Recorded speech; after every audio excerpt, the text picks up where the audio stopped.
ذالک هو الفوز العظیم صدق اللہ العظیم۔ اللہم صلی علی محمد وعلی آل محمد کما صلیت علی ابراہیم وعلی آل ابراہیم انک حمید مجید۔ اللہم بارک علی محمد وعلی آل محمد کما بارکت علی ابراہیم وعلی آل ابراہیم انک حمید مجید۔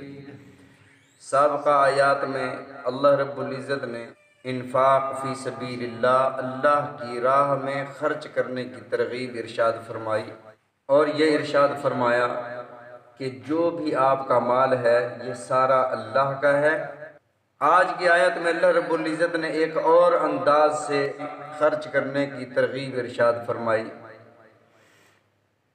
من ذا الذی یقرض اللہ قرضا حسنا، کون ہے جو اللہ کو قرض حسنا دے؟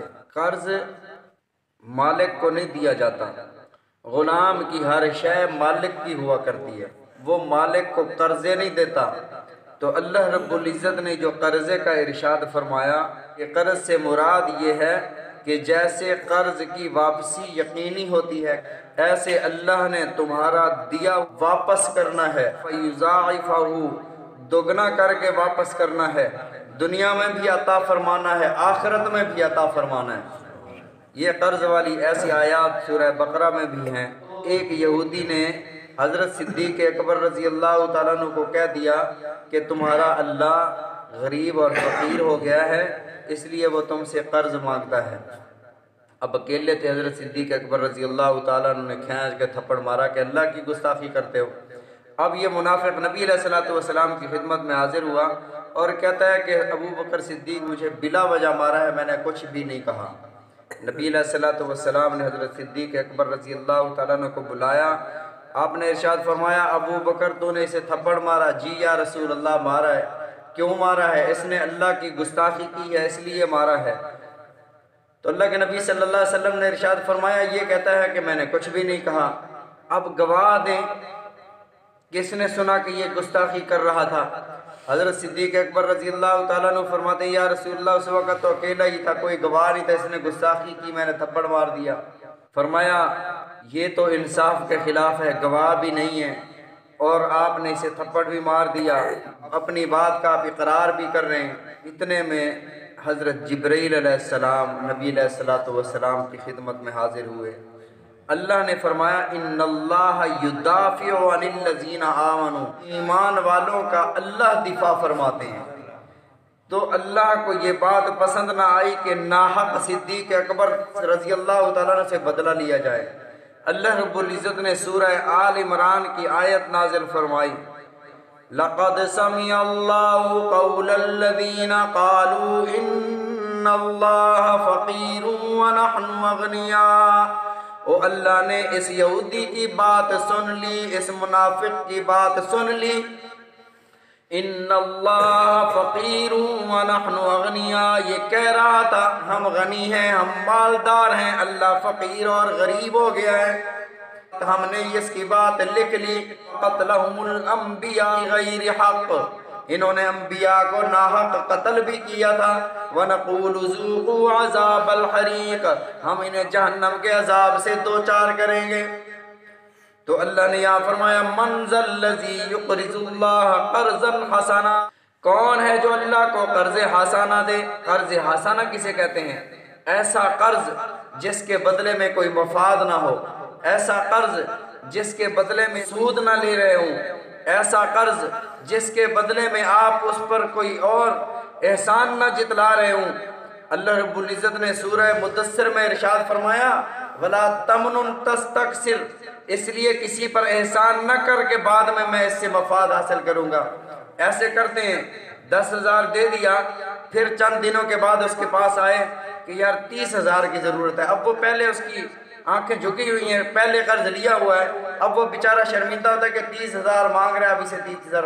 اب جس قرض دینے والے کی نیت یہ ہوتی ہے کہ تھوڑے دے کر احسان کر کے پھر بعد میں زیادہ وصول کروں گا، اللہ فرماتے ہیں کہ یہ قرض حسنہ نہیں ہے، یہ اپنے مفاد کے لیے قرض دے رہا ہے۔ اس کو اس قرض دینے پر اجر نہیں ملے گا۔ فرمایا جو بندہ اپنے مسلمان بھائی کو قرض دیتا ہے اور اسے مہلت بھی دیتا ہے، اللہ رب العزت اس کی مغفرت فرما دیتے ہیں۔ فرمایا من ذا الذی یقرض اللہ قرضا حسنا فیضاعفہ لہ، اللہ اسے دگنا کر کے واپس کرتے ہیں، دنیا میں بھی عطا فرماتے ہیں، آخرت میں بھی عطا فرماتے ہیں۔ وَلَهُ أَجْرٌ كَرِيمٌ، اور اس کے لیے بہت عظیم اجر ہے، عزت والا اجر عطا فرماتے ہیں۔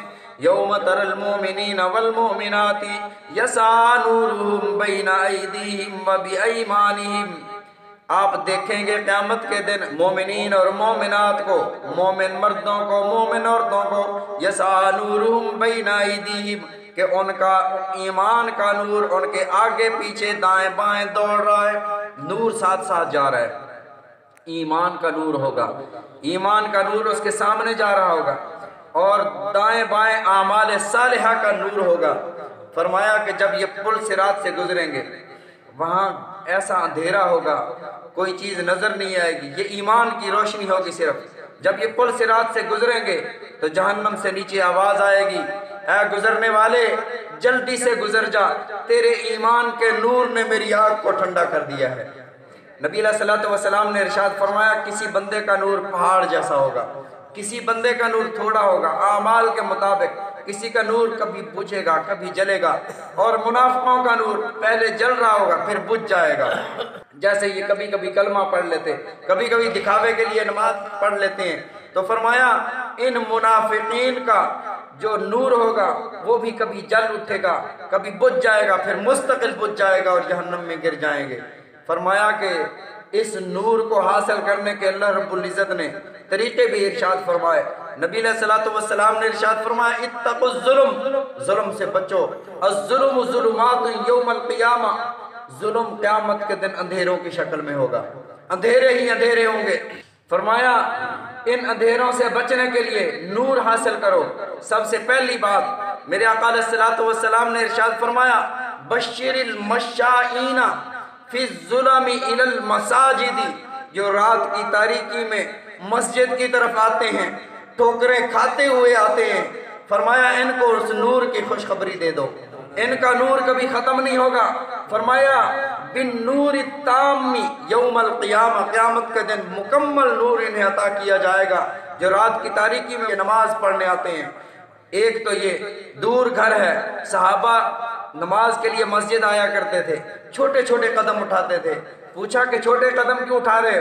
فرمایا میرے آقا علیہ الصلوۃ والسلام نے ارشاد فرمایا لکل خطوۃ حسنہ، ہر قدم پر نیکی لکھی جا رہی ہے، نیکیاں بڑھا رہے ہیں، چھوٹے قدم اس لیے اٹھا رہے ہیں نیکیاں بڑھ جائیں، نیکیوں کے حریص، نیکیوں کے شوقین لوگ۔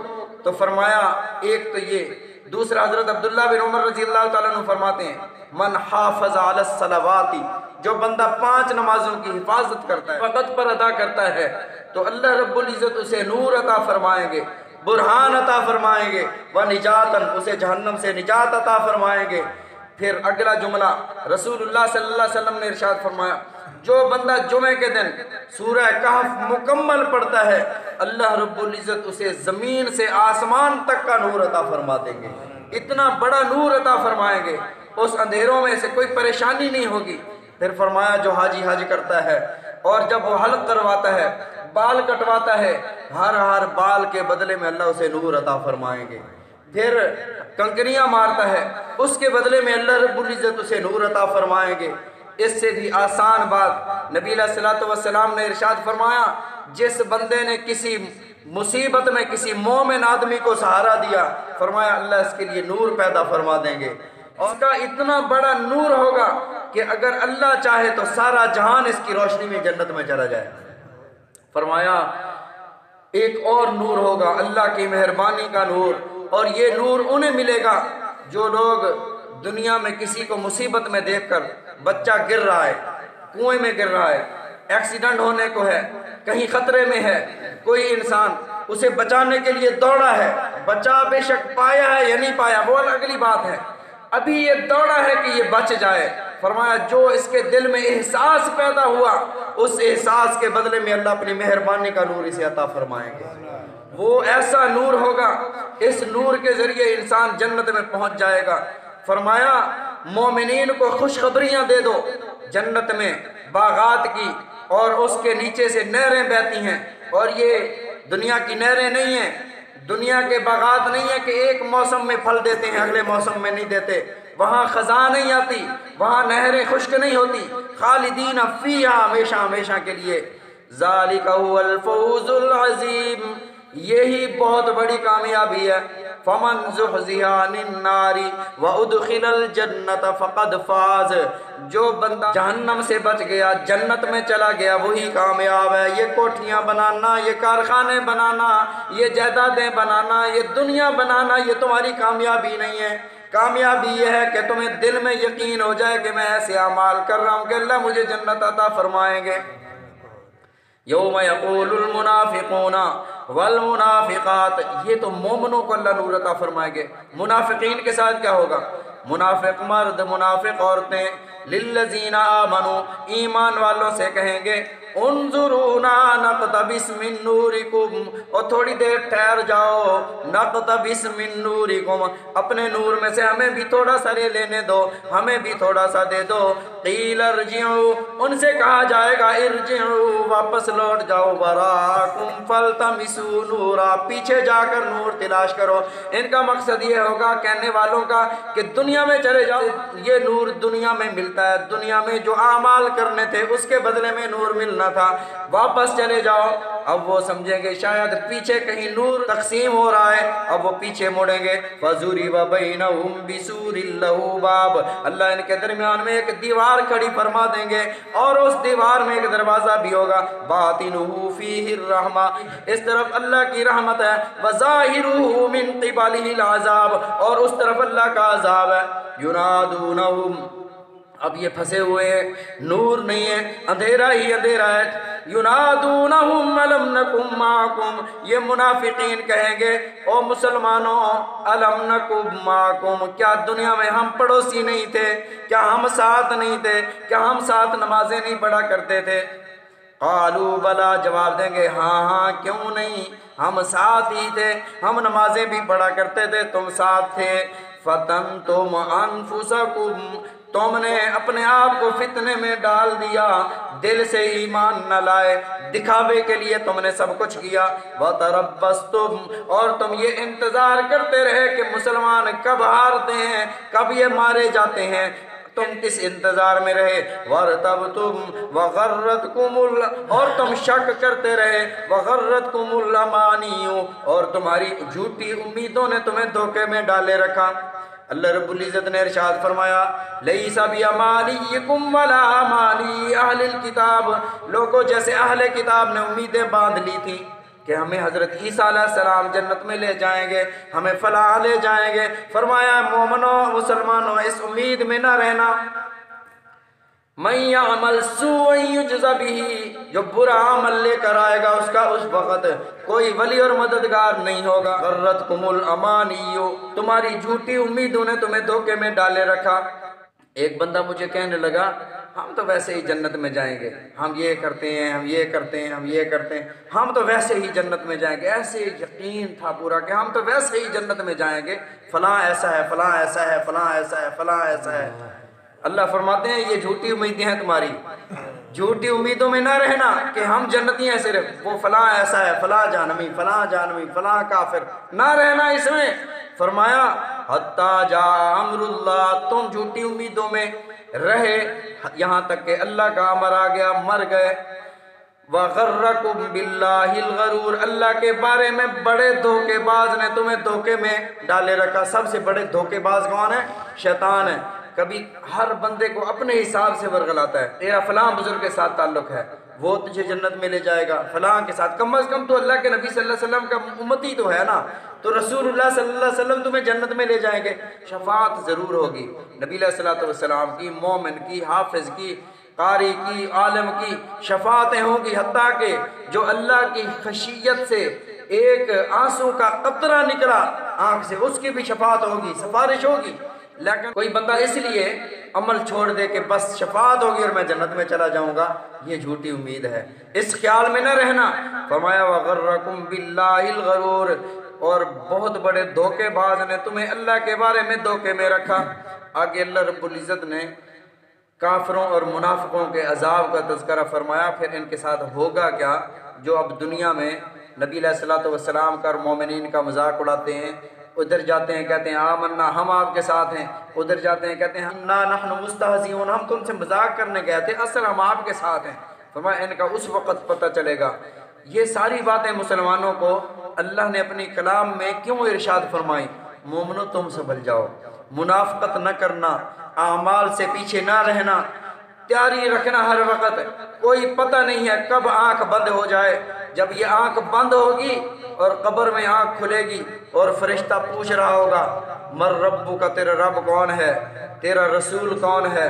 اب نہ اس نے دنیا میں رب کی بات مانی، نہ رسول صلی اللہ علیہ وسلم کی سچی اتباع کی، نہ اسلام کا پتہ، کوئی جواب نہیں دے گا۔ ہیہات لا ادری، ہائے افسوس مجھے تو کوئی پتہ ہی نہیں ہے، اب دوبارہ مجھے دنیا میں بھیج دو میں اچھے اعمال کروں گا، دنیا میں دوبارہ آ نہیں سکتا۔ تو اس لیے مرنے سے پہلے تیاری کر لو، مرنے سے پہلے اچھے اعمال کر لو۔ یہ دنیا کی زندگی جو ہے یہ اللہ رب العزت نے ایک انسان کو نعمت عطا فرمائی ہے، ایک دفعہ زندگی ملتی ہے چلی گئی پھر دوبارہ نہیں ملے گی۔ آپ وہاں پر قبر میں اللہ رب العزت اجازت عطا فرما دیں اور آپ قیامت تک وہاں عبادت کرتے رہو، وہ اس عبادت کا کوئی فائدہ نہیں ہے۔ جب موت کے فرشتوں کو تم نے دیکھ لیا، مشاہدہ ہو گیا، پھر تمہارا کلمہ پڑھنا بھی اللہ کو قبول نہیں ہے۔ اللہ تعالی ہم سب کو سمجھنے کی، عمل کرنے کی توفیق عطا فرمائے۔